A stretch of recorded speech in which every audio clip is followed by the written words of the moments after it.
Sébastien Lecornu, c'est notre nouveau Premier ministre, mais avant ça, il a été ministre des Armées qui ont été chassées d'Afrique et aussi ministre des Outre-mer. Alors il faut que je vous raconte son histoire néocoloniale.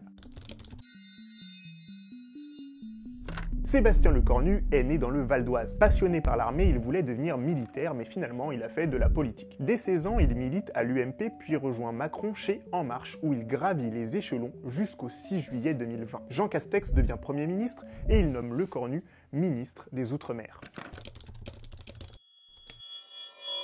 À l'époque, c'est un vrai scandale, car ça fait 11 ans que les ministres des Outre-mer sont toujours des ultramarins. La France est en train d'essayer de décoloniser son rapport aux Outre-mer, et là, boum, voilà Lecornu du Val d'Oise. À l'époque, le député Younous Omarjee dénonce un retour au temps des colonies. Et c'est vrai que Lecornu va très vite reprendre une petite attitude coloniale. En janvier 2022, dans une interview au Point, il explique « Ce qui se passe dans le Pacifique Nord en ce moment, avec les trois plus grandes marines du monde que sont la Chine, la Russie et les États-Unis, quand on pose nos yeux sur ce Pacifique Nord et qu'on descend sur le Sud, on voit des énormes zones économiques exclusives françaises, parce que calédoniennes, parce que wallisiennes et futuniennes, et parce que polynésiennes. Et donc ça nous met aussi dans le concert des grands enjeux géopolitiques de demain. » On voit vite que Lecornu est un passionné de stratégie. Pour lui, les Outre-mer sont des atouts indispensables à la grandeur de la France. Mais la réalité du terrain va vite le rattraper. Il a été nommé ministre en pleine pandémie du Covid. La France enchaîne les confinements, la situation sanitaire est catastrophique dans les Outre-mer. Pendant l'été 2021, le gouvernement instaure un pass sanitaire et une obligation vaccinale. Aux Antilles, des mouvements s'organisent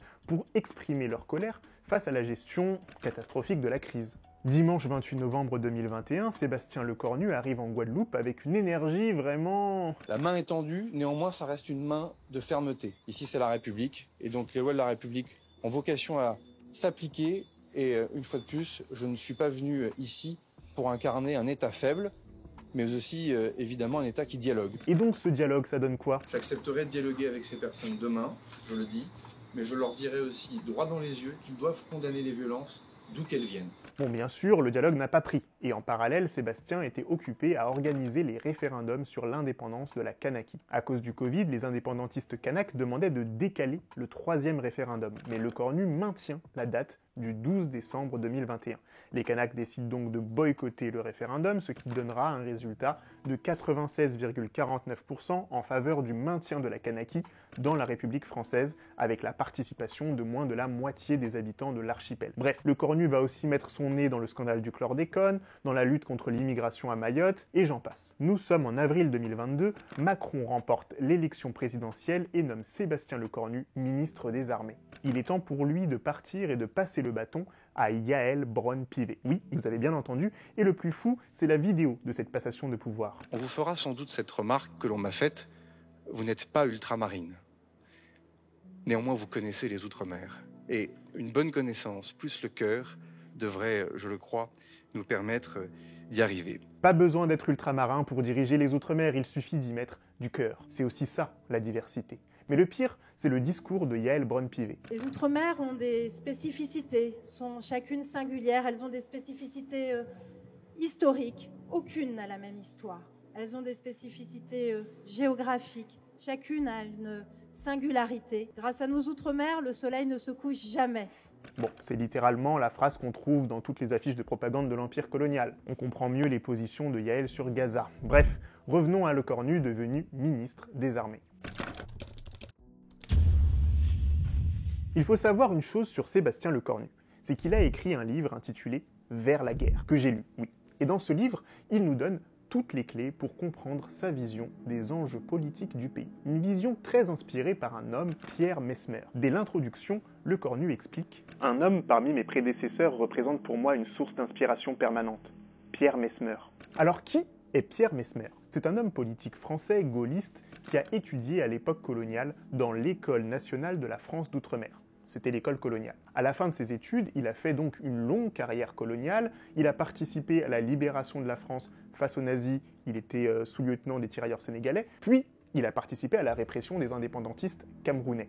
Il a organisé le grand référendum pour l'adhésion des colonies à l'Union française, une belle inspiration pour Lecornu, référendum. À l'époque, chaque colonie devait voter si elle souhaitait rester dans l'Union française ou pas. Selon le média Afrique 21, Mesmer encourage ses subordonnés à faire triompher le oui dans tous les territoires. Une intense propagande est déployée, les partisans du oui sont abondamment financés et les opposants systématiquement muselés. Partout où cela se révèle nécessaire, les résultats sont soigneusement arrangés et les taux de participation artificiellement gonflés. La Guinée de Sékou Touré va être le seul pays qui ose voter non et qui va être asphyxié économiquement par Mesmer et ses camarades. À son retour en France, il rédige un discours dans lequel il présente sa vision sur le futur de la colonisation française. Il dit « Dans le monde de 1960, un combat contre l'indépendance des peuples d'Afrique noire est un combat sans espoir. Pire, c'est un combat néfaste dans la mesure où il n'arrêterait rien et serait la cause de blessures lentes à cicatriser. La meilleure politique dans ces conditions est de canaliser ces mouvements pour les orienter si possible dans la meilleure direction. Il nous faut changer les formes de notre action, mais si nous avons la fermeté et la clairvoyance nécessaires, notre place en Afrique peut être demain plus enviable encore qu'aujourd'hui. » Si vous voulez en savoir plus, je vous recommande de lire l'article complet sur le site d'Afrique 21. Et n'oubliez pas, Histoire Crépue est un média antiraciste indépendant. On a besoin de vos soutiens pour produire des vidéos comme celle-ci, donc rendez-vous sur notre site web histoirecrépue.fr. Mais revenons à Sébastien Lecornu, un fan de Mesmer qui écrit dans l'introduction de son livre « Les années 1960 constituent la période de rupture structurante dans l'histoire militaire contemporaine de notre pays.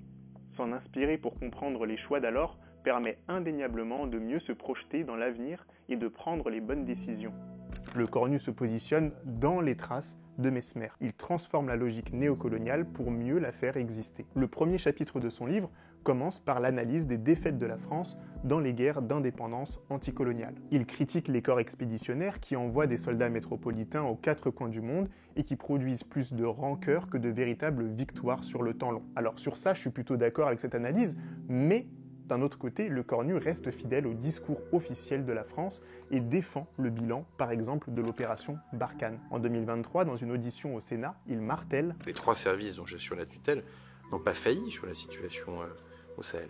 Il n'y a pas eu de défaillance des services français sur ce qui s'est passé au Sahel. C'est pas la faute de la France, contrairement à ce que certains racontent. C'est parce qu'il y avait une activité terroriste importante que nous avons été appelés au Mali et d'ailleurs aussi au Niger. La vraie actualité du Sahel va être désormais évidemment la résurgence massive du risque terroriste. Le Mali et le Burkina ont chassé l'armée française de leur sol, mais au lieu de faire une analyse de cet échec colonial, Lecornu entretient plutôt le narratif d'un Sahel vulnérable sans la France. La logique ici, c'est de ne jamais remettre en question l'action de la France et de toujours accuser soit les populations, soit les autorités locales, soit des forces étrangères. La réalité, c'est que les Maliens ont fait le choix de préférer Wagner, pas les Maliens, non, la junte malienne, pardonnez-moi, parce que les Maliens sont les premières victimes de ce qui se passe.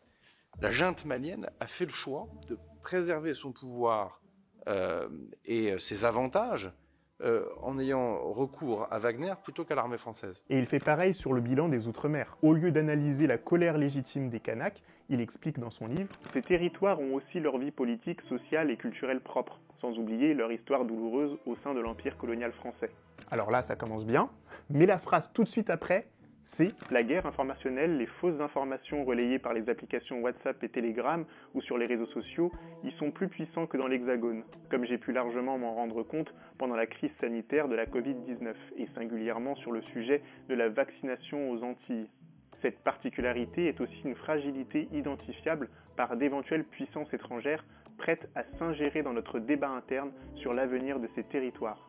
Ministre des Outre-mer pendant 2 ans, j'ai pu constater à quel point nos difficultés domestiques pouvaient faire le bonheur des autres. » Au lieu d'analyser la longue histoire des luttes kanak et antillaises, il se contente d'accuser l'Azerbaïdjan par exemple et les fake news d'être responsables de la montée de la colère. Comment une telle lecture des choses est-elle possible? Il faut bien voir que l'intérêt pour Lecornu, c'est de pousser les Français à accepter de faire plus d'investissements militaires. Et donc c'est plus facile pour lui d'agiter la menace extérieure comme principal responsable des troubles. Et face à cette menace extérieure, il faut s'armer. Lecornu nous fait entrer dans une course à l'armement, à la technologie, à l'influence, sans remettre en question nos politiques coloniales et sans tenir compte des luttes anticoloniales en Outre-mer comme en Afrique. Mais le coup d'État du 26 juillet 2023 au Niger va mettre Le Cornu au pied du mur. Au départ, il refuse de reconnaître le nouveau gouvernement nigérien et exige un retour à l'ordre constitutionnel. Mais au bout de quelques jours, il est obligé de retirer l'ensemble des 1500 militaires français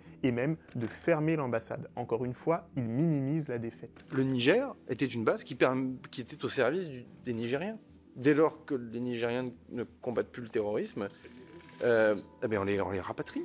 Mais on ne va pas combattre terroristes à la place d'armées qui ne souhaitent, enfin en tout cas de juntes qui ne souhaitent plus le faire. Je pense que c'est le moment de vérité. Et c'est en cela que ce n'est pas un échec de la diplomatie française, c'est un échec terrible pour les populations nigériennes ou maliennes, ou burkinabèses d'ailleurs.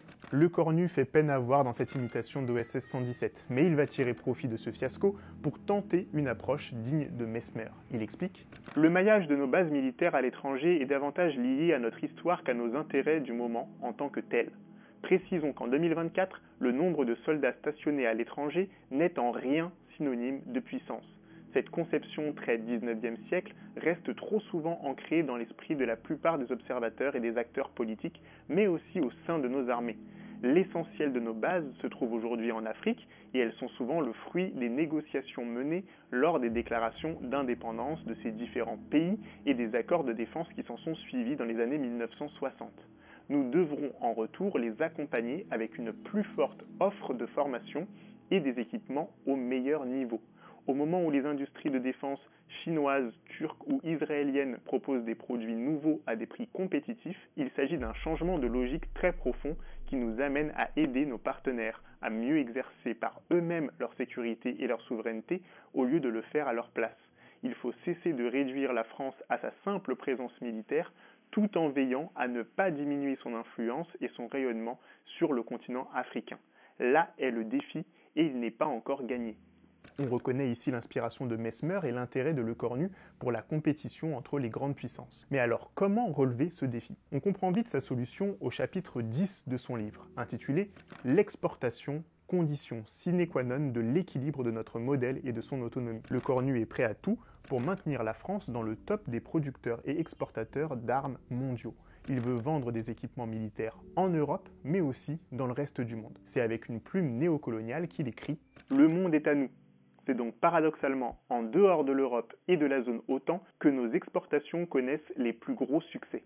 Pourtant, en mars 2024, le magazine Disclose dévoile la vente d'éléments destinés à la fabrication de mitrailleuses à Israël. Le Cornu se charge du dossier, il explique que ce matériel ne sera pas utilisé par Tsahal contre Gaza, même si d'autres éléments vendus par la France servent au déploiement du dôme de fer qui protège Israël des attaques aériennes. À chaque polémique, Le Cornu répond et tient son cap, toujours plus proche d'Emmanuel Macron. On le voit, Sébastien Le Cornu est impliqué au cœur du néocolonialisme français depuis le début de sa carrière de ministre. Et pourtant, ce sujet revient très rarement dans ses prises de parole. J'ai compilé dans cette vidéo les rares phrases disponibles qu'il a prononcées à ce sujet. D'ailleurs, dans une interview de 2 heures sur le podcast Légende, il a réussi à ne mentionner l'Afrique que 2 fois, alors que c'est l'un des espaces principaux de déploiement de l'armée française. D'ailleurs, l'échange est assez tragique. Ça arrive qu'il y ait des fake news organisés par des pays étrangers qui soient repris par des journalistes? Souvent.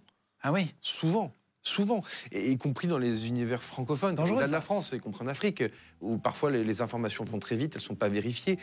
Toujours crier à la fake news pour détourner l'attention des raisons profonde de la colère. D'ailleurs, il aime tellement faire ça qu'en 2023, il avait personnellement pris le temps de condamner une scène du film Black Panther 2. Vous vous souvenez quand les envoyés du Wakanda dénoncent la présence coloniale des troupes françaises au Mali? Bref, Sébastien Le Cornu est le parfait visage du néocolonialisme français de 2025, le garant d'un empire qui ne veut pas mourir et dont les modes de domination se transforment sans réellement se remettre en question ni laisser la place à la diversité. Un empire qui ne montre plus les muscles, mais qui garde des positions stratégiques qui lui permettent d'intervenir toujours plus vite. Un empire qui fournit toujours plus d'armes pour entretenir son économie. Un empire qui écrase des peuples aux 4 coins du monde pour rester le maître des océans. Mais il faut que je sois honnête avec vous. Je ne crois pas que Sébastien Le Cornu soit obnubilé par le néocolonialisme. On est sur Histoire Crépue, donc je vous propose une analyse sur ce thème, c'est mon sujet. Mais en réalité, je crois que ce qui intéresse fondamentalement Le Cornu, c'est comment remilitariser la France métropolitaine avec le retour du service militaire, le déploiement de l'intelligence artificielle, et c'est sûrement pour ça que Macron l'a choisi comme Premier ministre. Un homme qui a un champ de vision colonial et une ambition métropolitaine pour nous amener tout droit vers la guerre, comme dit son livre? Dites-moi en commentaire ce que vous en pensez. Est-ce que vous avez appris des choses sur le cornu? Est-ce qu'il vous manque des éléments? Si vous avez aimé la vidéo, partagez-la et n'oubliez pas, Histoire Crépue est un média antiraciste indépendant. Pour nous soutenir, rendez-vous sur histoirecrépue.fr. En ce moment, on lance plein de nouvelles émissions sur notre chaîne YouTube. On devient un véritable média. Donc prenez le temps d'aller regarder et surtout, faites-nous toujours des commentaires pour nous aider à mieux ajuster les formats. Merci d'avoir regardé cette vidéo et à bientôt sur la chaîne Histoire Crépue. Ciao, ciao, ciao!